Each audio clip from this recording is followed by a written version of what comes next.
Hey, welcome to the Metal Detecting Show, episode number 7. My name is Kieran, and this week I talk about book recommendations and search patterns.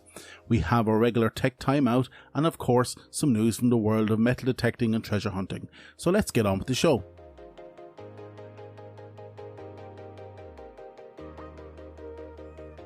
Hey, thank you for taking the time to listen to my podcast. We're at episode number 7, lucky number 7, and I hope we continue to improve every week. If you want to give me feedback or interact with the show, I hope you do, so please reach out to me on Twitter at DetectingThe or Instagram at The Metal Detecting Podcast, or if you want to pop me an email to Kieran, that's Ciaran, at themetaldetectingshow.com.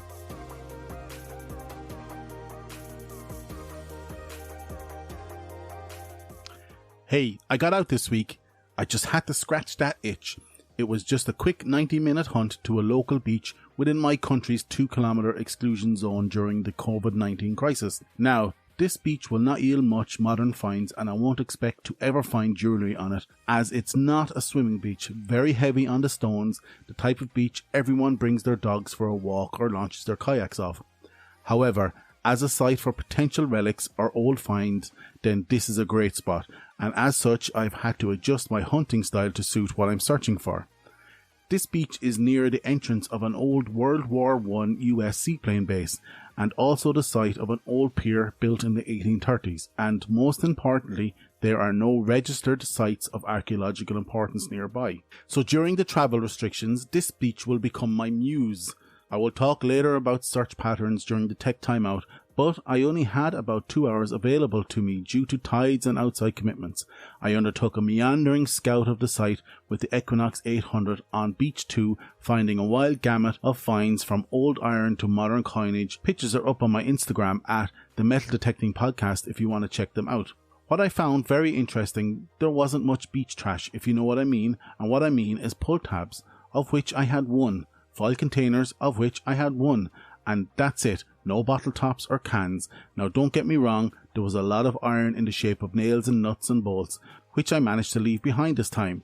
My next hunt will be a full-on tight gridded search using the 6-inch coil on the CTX 3030, and I'll keep you posted of course. On to what I want to talk about today, and that is a book recommendation. Not a paid advertisement or a review really, just a type of book recommendation that every metal detector needs to have in their toolbox, but often neglect to purchase. This is a Sphinx book, or similar in their collection, and what I mean here is a book that catalogues the history of coinage of your country, or if you're lucky to travel the world metal detecting, then it is always handy to have a book of coinage from any country you detect in.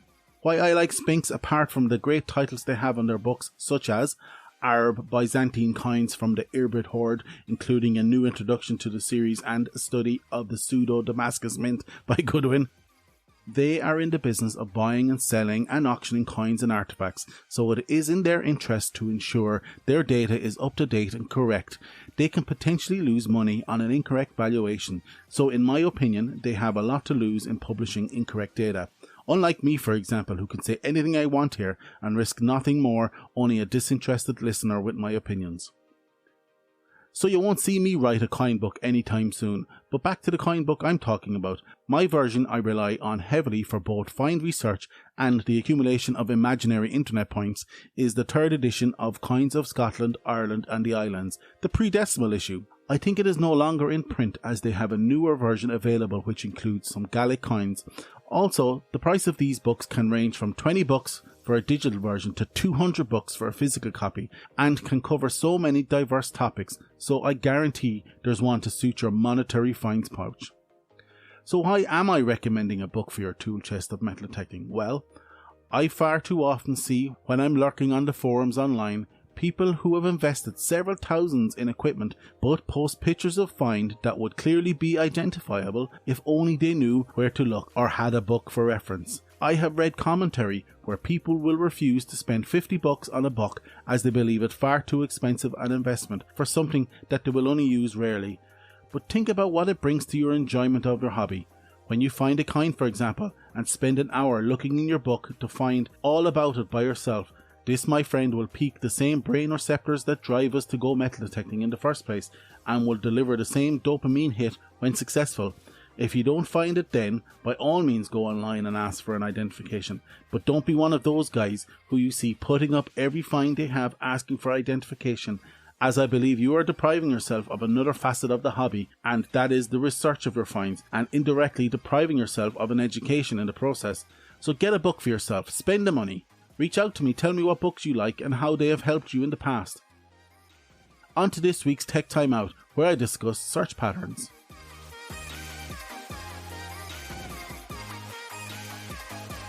Time for Tech Time Out! Okay, this week I want to discuss search patterns and how to approach a site on first detecting. Firstly, one of the biggest newbie mistakes when metal detecting is not sticking to a search pattern. I've done it myself. I've gone to a site and just started metal detecting, meandering around with no direction or strategy. Gary Drayton, a beach detecting personal hero of mine, says to keep your search pattern tight, ensuring to overlap your swing. Gary, who I've asked for an interview, but let's wait and see, says he will spend hours just working a small piece of beach, ensuring 100% coverage, and the majority of times will come out with more than the person who sees a beach and attacks it, thinking they must cover the whole beach in one day with a loose swing, making a sinusoidal pattern across the beach.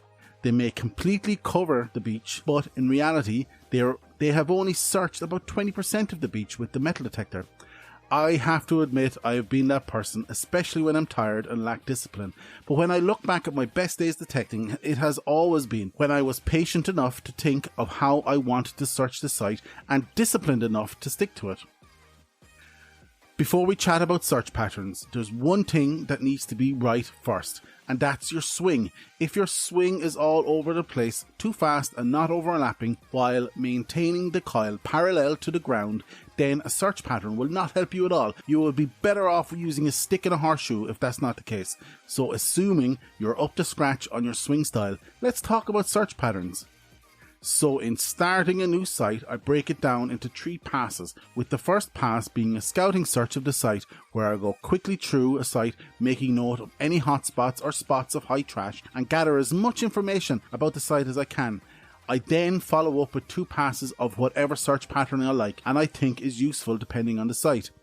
I'm sure I've tried them all, from Arial C search patterns to the Union Jack pattern, but I have found these types of patterns more suitable to the initial scouting search and not to the complete 100% covered search pattern, so no one can compete with the simple overlapping parallel line. Now, a simple sequence of over and back overlapping parallel lines is not enough. You need to grid your search area also.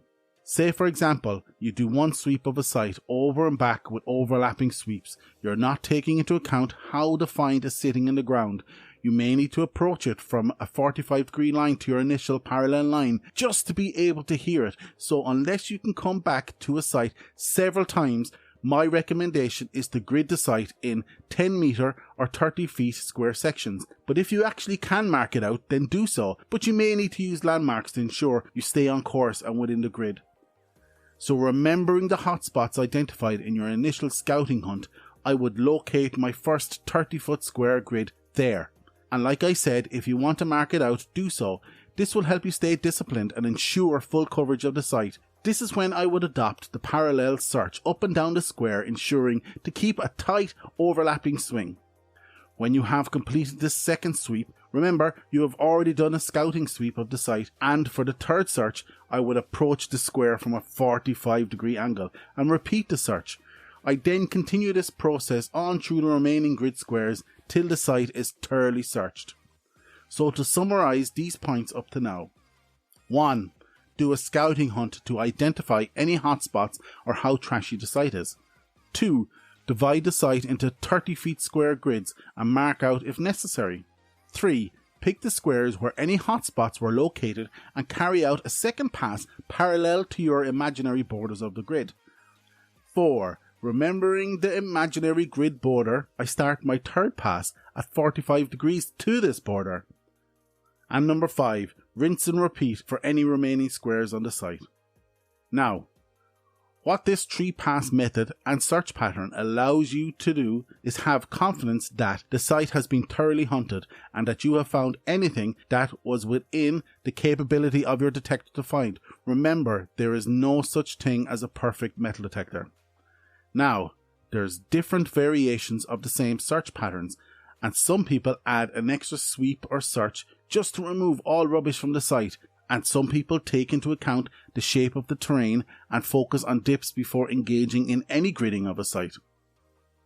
Whatever pattern or method you adopt, adopting a search pattern and ensuring you are disciplined and meticulous to stick to it will allow you to find finds no one else is finding. So, when someone says to you that such and such a site is hunted out, just take that as a challenge to adopt a tight search pattern and prepare to gloat about all those juicy finds and bags of gold you found on their hunted out site. So that's it for this week's Tech Timeout. Next week we discuss the news and views from the world of treasure hunting and metal detecting. Okay, time for the news and views from the world of metal detecting and treasure hunting from around the world. Magnet fishing is in the news again this week, as in VisorDown.com they discuss a recent video of guys pulling out stolen bikes from local canals, highlighting their concern and anguish that this activity brings to people who have had their bikes stolen, as they watch on with morbid fascination. And another story about magnet fishing in the news this week in the NewsDakota.com.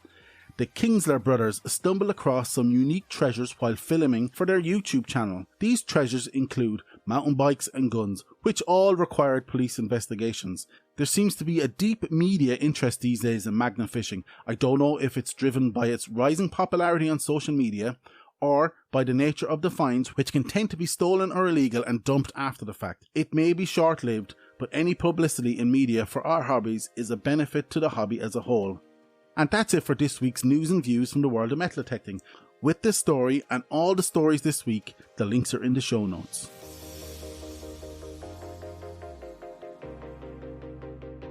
Okay, that's it. I hope you like this episode of the Metal Detecting Show podcast. Follow us on Twitter at DetectingThe or Instagram at the Metal Detecting Podcast. If you want to contribute or have suggestions for topics to cover, pop us an email to Kieran at themetaldetectingshow.com. That's Kieran, Ciaran, at themetaldetectingshow.com. Don't forget to check out our website, www.themetaldetectingshow.com, for this episode's show notes. Check out our Patreon page if you want to help the podcast stay alive or just want to buy me a coffee. Just search for the Metal Detecting Show. Once again, I hope you enjoyed number 7 and we will catch up with you all again next week. Get out there and happy hunting.